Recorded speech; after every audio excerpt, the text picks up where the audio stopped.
Yes, yes. Welcome to the ancient world of tabletop games.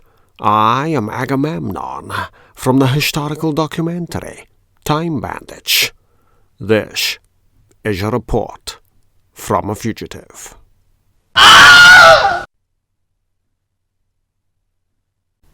In my last video, I covered the topic of buying games for the bits and pieces. Would you ever buy a game just for the loot? As soon as I finished making that video, I bought a game just for the loot. Here it is. I paid under a tenner for this, and it was a very cheap way of buying dozens of figures for use in Dungeons & Dragons or games like that. The act of buying that game prompted this video. Let's consider the flip side of this question about buying a game for the loot. Would you ever buy loot for a game?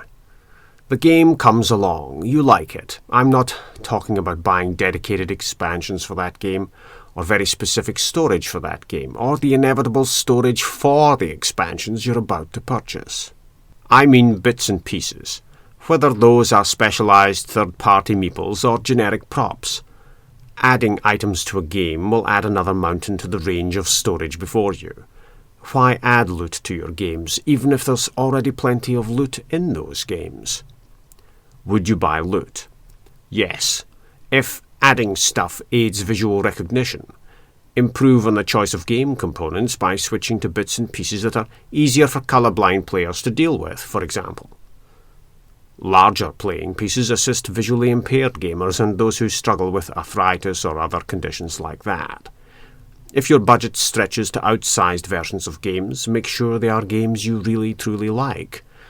I considered buying jumbo versions of games, but table space is a factor, and I litter the table with cameras as well as games, so I haven't gone for giant-sized King Domino. Need an actual kingdom to play that one in. If your budget doesn't stretch to the length of a Rolls-Royce-style fortune, buy in a few improvised items and increase the size of the tokens that matter most. Larger pieces may aid arthritic gamers. There's no cure for the generally clumsy player. Build a dice tower out of concrete for that cursed individual, and have the clumsy one climb in. Practical considerations are important. Impractical considerations are also important. A thematic game is far more thematic with the addition of three-dimensional tokens to replace flat counters. Game companies will offer bling of their own making. There are plenty of companies out there who work with the original manufacturers or who go off at a tangent offering game-compatible loot. You'll uncover many, many, many games inspired by Lovecraft's work, and a 3D brain token is sure to go down well as a symbol of sanity, remaining sanity, or an actual brain in any of those games. Is the game not tentacular enough? Mad scientists are at fever pitch in underground labs, churning out writhing monstrosities while the world slumbers. Beyond the basic upgrading of tokens littering the shore, there's the endless sea of organizers. I don't have any in-box game organizers here, preferring to use these compartmented boxes for storage. They are cheaper for one thing. There's an entire sub-industry in America dedicated to box organizers made of foam material, 3D printed plastic, laser-cut wood, or the bonier parts of gremlins harvested in the night in the depths of rogue supermarkets. And that is a board gaming fact. The American nature of American products leads to heavier postage and taxation for overseas gamers.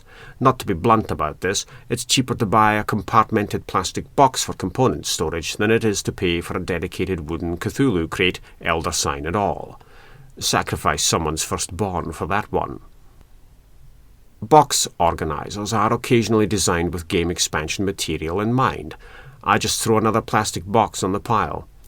When considering that type of loot, check to see the organizer matches the game edition you bought.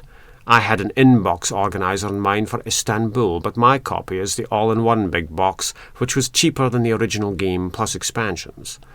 The organizer was for the earlier, smaller box. No good. Oh, there'll be an organizer for the big box before long, but always check the checkable. There are other organizers.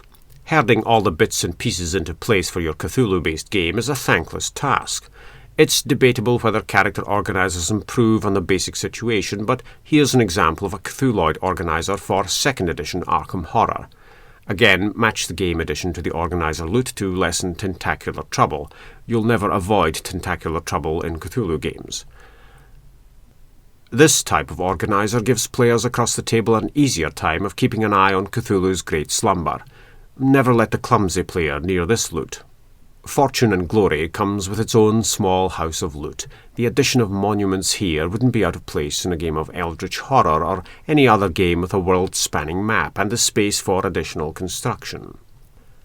Sticking with Fortune and Glory and practical considerations, this is William Shirer's History of the Third Reich, in an edition by the Folio Society. Caution, this set contains images of Nazism, may contain traces of nuts, Himmler, Goering. Before the set was released into the wild, the publisher sent out related advertising material in a themed envelope marked with a Hakenkreuz. Shortly after, the publisher sent out a wave of apology letters for any offence caused. Catering to colourblind players, you'll find yourself replacing meeples, counters, or other bits and pieces that are not game-friendly enough to remain on the table. Another practical reason for buying in bits is to avoid dropping a dead atmosphere onto the gaming table from the start. Fortune and Glory comes with a Reich full of Nazi imagery on counters, cards, and even the game map.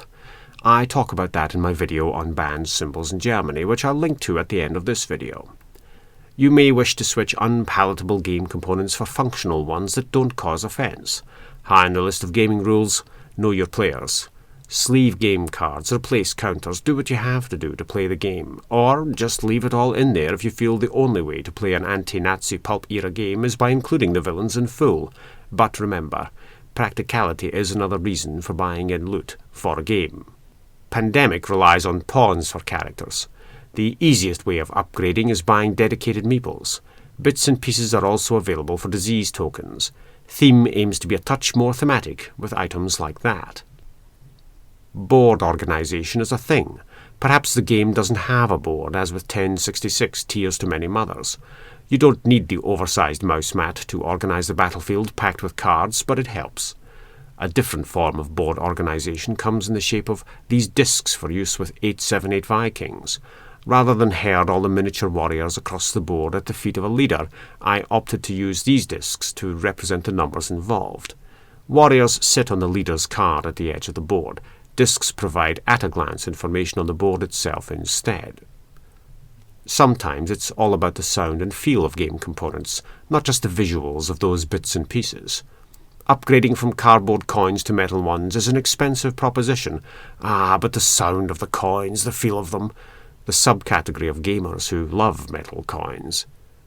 These coins are for Clans of Caledonia, and I picked up those bonus bags from the BGG shop. The board game database lists promotional expansions for games, and you'll find a selection of those promos in the BGG store. Gaming is expensive. Buy the shelves for your games, then buy the games. Buy game expansions.